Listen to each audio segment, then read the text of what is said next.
You're I'm playing very cards. serious. You're gambling with the lives of anymore. millions of people. You're gambling with World War III. You're gambling with World War III.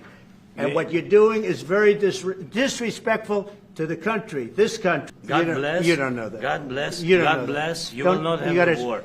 And then Trump throws an effing temper tantrum here. Trump throws a temper tantrum because Zelenskyy points out the obvious. All right, I genuinely cannot believe the way Donald Trump and J.D. Vance treated President Vladimir Zelenskyy of Ukraine during his visit to the U.S. Multiple times during their meeting, Trump is yelling at Zelenskyy, wagging his finger like a dog, while showing that he doesn't even have a fundamental understanding of what he's talking about regarding this war. He doesn't know how we're funding Ukraine. He doesn't know that we're sending military equipment, not just money. He's really concerned about World War III for some reason, not understanding that Putin is the one who waged this unilateral invasion against a sovereign country and would continue going throughout Europe to expand his empire, therefore causing World War III. Just to lay the groundwork before I play this video, Caitlin Collins said, President Trump and Vice President J.D. Vance and President Zelenskyy are getting in an extremely heated back and forth in the Oval Office. Zelenskyy asks Vance to come to Ukraine just once. He says, come to Ukraine just once before you talk about it and make so many assumptions. Then Vance accuses him of doing propaganda tours throughout Ukraine, which is a complete distortion of reality. Russia is the one that does propaganda tours. North Korea does propaganda tours to hide their quite poor quality of life among the average civilian, not Ukraine. It's as much of a distortion of reality as when Trump says that Ukraine started the war, or that Zelenskyy is a dictator who pauses elections. None of it's true. Trump then tells him, quote, you don't have the cards right now. You're gambling with World War III. And I'm about to play this very heated exchange, but just understand that Trump and J.D. Vance are gaslighting and strong-arming Zelenskyy. Trump begins to yell at him like he's a dog, or like Trump is some sort of teacher trying to reprimand a student. But Trump doesn't understand the facts here. Zelenskyy is the one who got invaded by Putin, and it's all just embarrassing. This is not leadership. We are going to further alienate our allies in Ukraine and any country that cares about liberal democracy even a little bit. So let's just play this clip, then break it down. Make sure you drop a like and look at how close we are to 1 million subscribers. Make sure you are subscribed. I'm talking about the kind of diplomacy that's going to end the destruction of your country. Yes, but if you are Mr. not President, strong... Mr. President, with respect, I think it's disrespectful for you to come to the Oval Office and try to litigate this in front of the American media. Right now, you guys are going around and forcing conscripts to the front lines because you have manpower problems. You should be thanking the president for trying to bring an end to this conflict. Have you ever been to Ukraine that you say what problems we have? I have been to. Come once. I've actually watched and seen the stories, and I know what happens is you bring people, you bring them on a propaganda tour, Mr. President. Do you disagree that you've had problems? What? Bringing people into your military? We have problems. And do you think that it's respectful to come to the Oval Office of the United States of America and attack the administration that is trying to prevent the destruction of your country? A lot of questions. Let's start from the beginning. Sure. First of all, during the war, everybody has problems. Even you, but you have nice ocean and don't feel now, but you will feel it in the future. God bless. You don't know that. God bless. You don't God know bless. That. You will not have a war. Don't tell us what we're going to feel. We're trying to solve a problem. Don't tell us what we're going to feel. I'm not telling you. Because I'm you're in no answering position on to this dictate that. That's Remember exactly this. what I'm not You're in dictating. no position to dictate what we're going to feel. We're going to feel very good. You will feel influence. We're going to feel very good and very strong. You will feel influence. You're right now not in a very good position. You've allowed yourself to be in a very bad position, and he happens to be right about it. From the very beginning of the war, You're not Mr. in a good position. You don't have the in cards right now. With us, you start having not playing cards. cards. But right now, you don't. I'm Yeah, very you're playing serious, cards. Mr. President. You're I'm playing very cards. serious. You're gambling I'm the with the president lives of anymore. millions of people. You think- You're gambling with World War III. What are you You're thinking gambling about? with What are you World thinking War about? III. And what you're doing is very disrespectful to the country, this country. It's with back all to respect you. to your Far country. more than a lot of people said very they respect. should have. Have you said thank you once? A lot entire of meeting? times. No, in this Even entire meeting, today. have you said thank Even you? today. You went to Pennsylvania and campaigned for the opposition in October. Offer some words of appreciation for the United States of America and the president who's trying to save your country. All right, what an absolute shit show. Entirely offensive. And Trump lost his shit for nothing. Zelenskyy didn't do anything, and I want to break this down. I want to break everything down because I don't want JD Vance and Donald Trump to get away with gaslighting the American people and Zelenskyy like this. So we can start with the end. Why is JD Vance playing this infantile soft game of how many times have you said thank you over the past hour? Drop to your knees and say thank you 5 more times.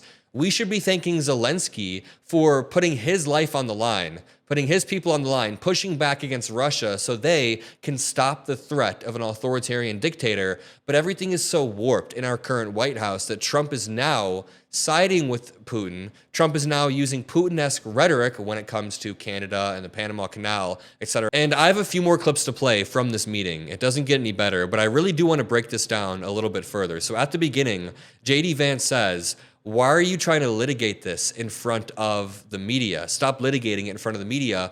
That's what Trump and JD Vance have done this entire time. So they're free to push their narrative on Truth Social or on X or in press conferences. But when Zelenskyy comes to give his side of the story, they accuse him of pushing propaganda, of litigating this in front of the media. I mean, just listen. I'm talking about the kind of diplomacy that's going to end the destruction of your country. Yes, but if you are Mr. not President, strong... Mr. President, with respect, I think it's disrespectful for you to come into the Oval Office and try to litigate this in front of the American media. It's disrespectful for Zelenskyy to try to combat the lies that you two have told about him.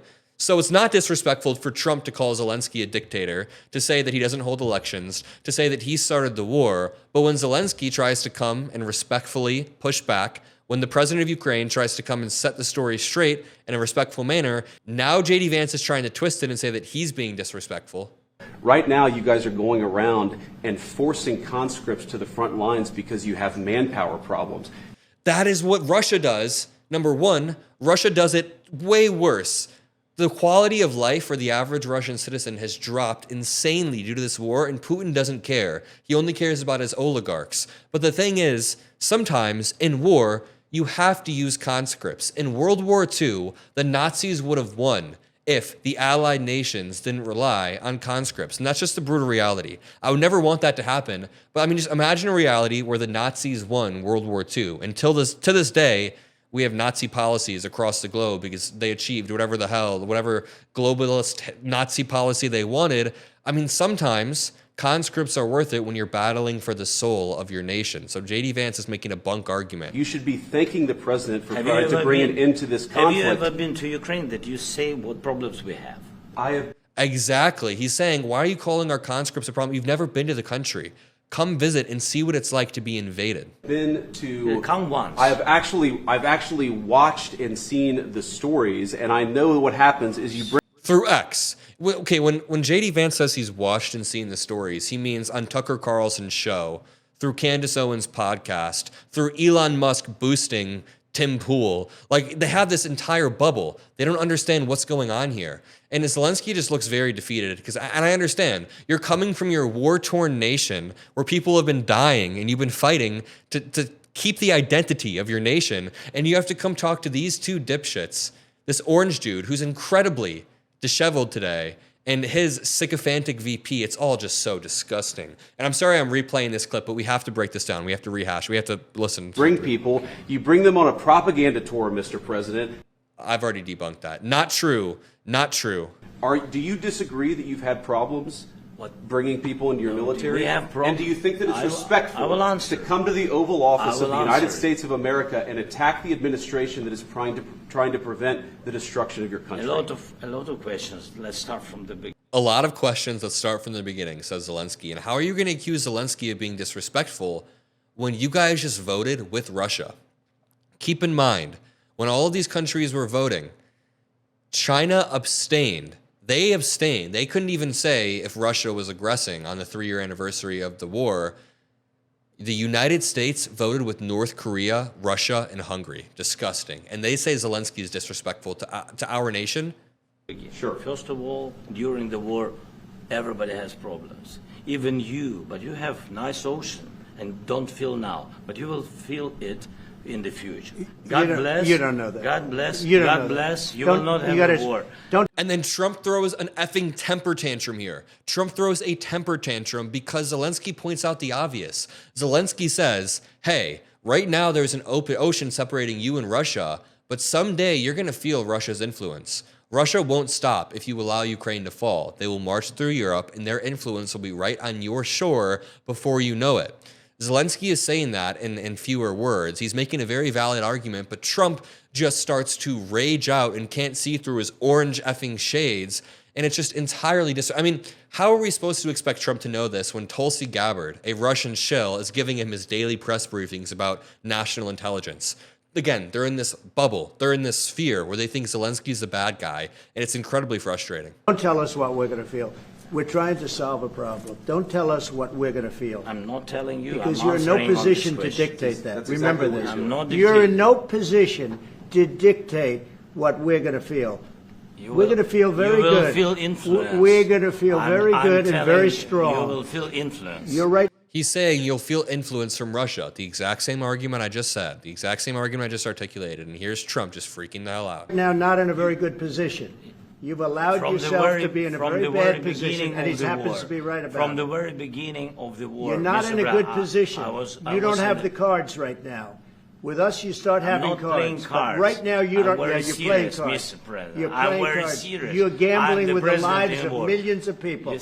Zelensky's saying, I'm the president in a war. And Trump is over here turning this into some weird negotiation. Trump also says in the next clip I'm going to play, this makes great television. Here's Trump frothing at the mouth saying, you don't have the cards. And Zelenskyy says, I'm not playing, he's trying to say, I'm not playing a game right now. There are no cards. We are fighting for our identity. And he says, it kind of gets cut out because Trump is screaming, but he says, I am the president in a war. He's like, I'm fighting for my country right now, man. You're gambling with World War III. what do you You're think gambling about? with What do you World think War about?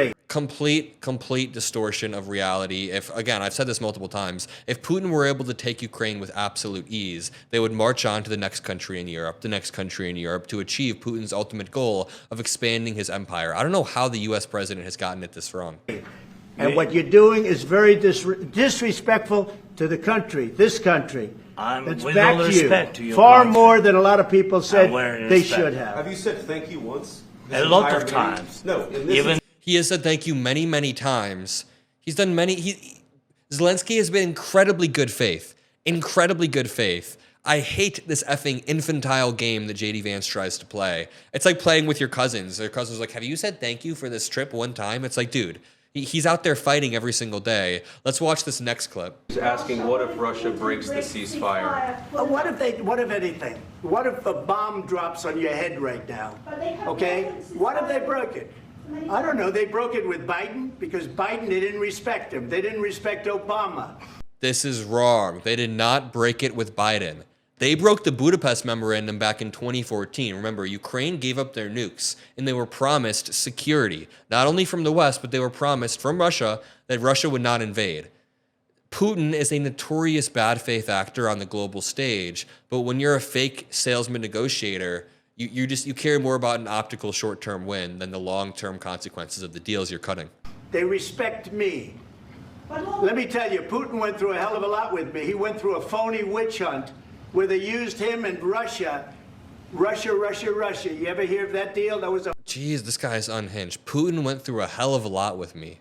Look at Zelensky's just so sad over here. He's over here talking about Putin like they're long-lost lovers who have been through trials and tribulations and eras of different love, and he's over here like, what is going on? That was a phony Hunter Biden, Joe Biden scam. Hillary Clinton, Shifty Adam Schiff. Why is he throwing out the name Hillary Clinton and Shifty Adam Schiff? What is this? What are you saying? It was a Democrat scam. This dude is like, this is like my Twitter replies. When I post a pro-Kamala post and the Trump supporters are in the replies with all their random nicknames and manic postings, that's like what Trump is right now in the Oval effing office. And he had to go through that. And he did go through it. We didn't end up in a war. And he went through it. He was accused of all that stuff. He had nothing to do with it. It came out of Hunter Biden's bathroom. It came out of Hunter Biden's bedroom. It was this... What in the QAnon? What in the QAnon is going on? Watch Zelensky's face. Hunter Biden's bedroom. It was disgusting. And then they said, oh, the laptop from hell was made by Russia. The 51 agents. The whole thing was a scam. We have a QAnon president, and Zelenskyy has to sit there and listen to his deranged ramblings while our president takes Putin's side. Again, Zelenskyy came here. It's just... And he had to put up with that. He was being accused of all that stuff. All right, this clip is boring. On to the next I one. hope I'm going to be remembered as a peacemaker. This would be a great thing if we could do this. I'm doing this to save lives more than anything else. Second is to save a lot of money, but I consider that to be far less important. Okay, again, this is a few things here. First of all, he's showing his lack of understanding with the war and how we're funding Ukraine. We'll get to that. But the first thing he says is, I'd like to be known as a peacemaker. So he shows right there. The first thing he says is he wants to secure his legacy. He wants his legacy to be known as a peacemaker. That is why he's cutting these superficial deals. And then he says he's doing this to save a lot of lives. I'd say that comes not even secondary, probably tertiary, probably like the fourth on the list of what he wants. He wants to secure his legacy. And then he says he wants to save a lot of money. And I believe him there, but that shows he's an effing idiot. We are not sending Ukraine money. We are sending them old military equipment that is very hard to dispose of. It is expensive to dispose of this toxic-ass military equipment, and it costs a lot of money and time and manpower. So we send it over to Ukraine, they're able to use it, and they spend the cash that we give them on our military. So our manufacturers and producers can remake this equipment, and it's a win-win-win-win. Our military boosted, Ukraine protected, Ukraine's borders stay sovereign, Russia pushed back, but our president is too dumb to understand that. You know, I'm going to leave it there. Look at how close we are to 1 million. You guys could make my day, make my year by hitting 1 million with me. Love each and every single one of you. Have a great rest of your day. I'll see you in the next one. Peace out.